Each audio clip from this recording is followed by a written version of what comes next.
संपत्ती हवी असेल तर आधी बापाचं कर्ज फेडा। वडिलांच्या निधनानंतर भावाच्या 1.5 कोटीच्या संपत्तीवर बहिणींनी ठोकला दावा, पण न्यायाधीशांनी असा निकाल दिला की संपूर्ण कोर्ट रूम हादरलं। रमाकांतराव हे एका मध्यमवर्गीय कुटुंबातील कष्टाळू गृहस्थ होते। त्यांचा एकुलता एक मुलगा प्रकाश आणि 2 मुली सुनीता व कविता। रमाकांतरावांनी स्वतःच्या कष्टाने शहरात एक जुने घर आणि थोडीफार जमीन घेतली होती, ज्याची आजची किंमत साधारण 1.5 करोड रुपये होती। त्यांनी दोन्ही मुलींची लग्ने मोठ्या थाटामाटात श्रीमंत घरात करून दिली होती। प्रकाश मात्र एका सामान्य नोकरीवर होता आणि तो आपल्या आई वडिलांचा पूर्ण सांभाळ करत होता। दुर्दैवाने रमाकांतरावांना कॅन्सरचे निदान झाले आणि ते सलग 3 वर्ष अंथरुणाला खिळून होते। प्रकाश आणि त्याच्या बायकोने स्वतःचे सर्वस्व पणाला लावून वडिलांची सेवा केली। उपचारांसाठी प्रकाशने स्वतःवर 20 लाख रुपयांचे कर्ज करून घेतले। या 3 वर्षात सुनीता आणि कविता साध्या वडिलांना भेटायला आल्या नाहीत। आम्हाला वेळ नाही, आमचा संसार आहे, हीच त्यांची कायमची सबब असायची। अखेर रमाकांतरावांची प्राणज्योत मालवली। प्रकाश दुःखात बुडाला होता, पण वडिलांचे 13 दिवसांचे कार्य संपते न संपते तोच त्याच्या दारात एक वकिलाची नोटीस येऊन धडकली। ती नोटीस त्याच्या सख्या बहिणींनी पाठवली होती। नोटीसमध्ये लिहिले होते, हिंदू वारसा हक्क कायद्यानुसार वडिलांच्या 1.5 करोडच्या संपत्तीवर आमचाही समान हक्क आहे। त्यामुळे प्रकाशने आम्हाला प्रत्येकी 50-50 लाख रुपये द्यावेत, अन्यथा घर आणि जमीन विकली जाईल। ज्या बहिणी वडिलांच्या आजारपणात पाण्याचा थेंब द्यायला आल्या नव्हत्या, त्या आज गिधाडांसारख्या संपत्तीवर झडप घालायला आल्या होत्या। प्रकाशचे काळीज फाटले, पण नाईलाजाने त्याला कोर्टाची पायरी चढावी लागली। कोर्टात सुनावणी सुरू झाली। खचाखच भरलेल्या कोर्ट रूममध्ये बहिणींचा वकील अत्यंत गर्वाने म्हणाला, युअर ऑनर, कायदा मुलींना बापाच्या संपत्तीत समान हक्क देतो, त्यामुळे माझ्या अशिलांना म्हणजेच सुनीता आणि कविताला या 1.5 कोटींच्या प्रॉपर्टीमधून त्यांचा कायदेशीर वाटा मिळालाच पाहिजे।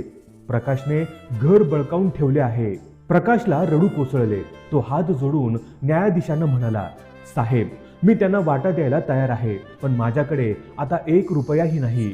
वडिलांच्या आजारपणासाठी मी आधीच 20 लाखांच्या कर्जात बुडालो आहे। हे घर विकले तर मी माझ्या बायको मुलांना घेऊन रस्त्यावर येईन। बहिणी मात्र उभ्या राहून निर्लज्जपणे हसत होत्या। न्यायाधीश देशमुख साहेब हे अत्यंत कडक आणि हुशार होते। त्यांनी सर्व शांतपणे ऐकून घेतले। अचानक त्यांनी आपल्या टेबलावरची फाईल जोरात आपटली। संपूर्ण कोर्ट रूम मध्ये स्मशान शांतता पसरली। न्यायाधीश देशमुख साहेब बहिणींकडे बघून अत्यंत करारी आवाजात म्हणाले, समान हक्क, अगदी बरोबर। कायदा मुलींना बापाच्या संपत्तीत समान हक्क नक्कीच देतो, पण तुम्हाला फक्त हक्क पाहिजेत, समान जबाबदारी नको। न्यायाधीशांनी एक सीलबंद लिफाफा उघडला आणि असा खुलासा केला की बहिणींच्या पायाखालची जमीनच सरकली। सुनीता आणि कविता, तुम्ही दावा ठोकण्यात थोडा उशीर केलात। रमाकांतरावांनी मृत्यूच्या 3 महिने आधीच एक रजिस्टर्ड मृत्यूपत्र आणि एक व्हिडिओ आमच्याकडे जमा केला होता। त्यात त्यांनी स्पष्ट लिहिलंय, माझ्या मुलींना फक्त माझ्या पैशांवर प्रेम आहे। माझ्या आजारपणात त्यांनी मला साधं विचारलंही नाही। माझ्या मुलाने स्वतःच्या रक्ताचं पाणी करून मला जगवण्याचा प्रयत्न केला, त्यामुळे माझी ही 1.5 कोटींची संपूर्ण संपत्ती मी माझ्या मुलाच्या प्रकाशच्या नावे करत आहेत। यात माझ्या मुलींना 1 फुटकी कवडीही मिळणार नाही। हे ऐकताच दोन्ही बहिणींचे चेहरे पांढरे फटक पडले। त्यांच्या हातून 1.5 कोटी रुपये एका सेकंदात निसटले होते। पण न्यायाधीशांचा न्याय इथेच संपला नव्हता। त्यांनी बहिणींना असा सनसनीत चपराक लगावला की कोर्टात उपस्थित सर्व लोक अवाक झाले। तुम्हाला वडिलांच्या संपत्तीत वाटा हवा होता ना, मग आता न्यायाचा निकाल ऐका। वडिलांच्या उपचारासाठी प्रकाशवर जे 20 लाखांचे कर्ज झाले आहेत, ती सुद्धा वडिलांचीच देणी आहेत। त्यामुळे या कोर्टाचा असा आदेश आहे की तुम्ही दोन्ही बहिणींनी त्या कर्जातील 10 लाख रुपये म्हणजे प्रत्येकी 5-5 लाख रुपये प्रकाशला येत्या 30 दिवसात दिले पाहिजेत। जर हे पैसे दिले नाहीत तर तुमच्यावर कायदेशीर कारवाई करून तुमची खाती गोठवली जातील। संपत्ती हवी असेल तर आधी बापाचं कर्ज फेडा। संपूर्ण कोर्ट रूम मध्ये टाळ्यांचा कडकडाट झाला। ज्या बहिणी भावाकडून 50-50 लाख रुपये उकळायला आल्या होत्या, त्यांनाच आता स्वतःच्या खिशातून 5-5 लाख रुपये भरावे लागणार होते. सुनीता आणि कविता रडत रडत प्रकाशच्या पाया पडू लागल्या.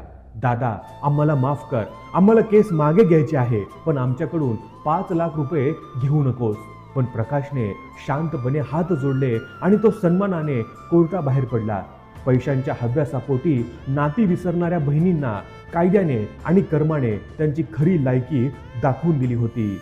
मित्रांनो, या व्हिडिओबद्दल तुमचं मत काय आहे हे आम्हाला कमेंट करून जरूर कळवा.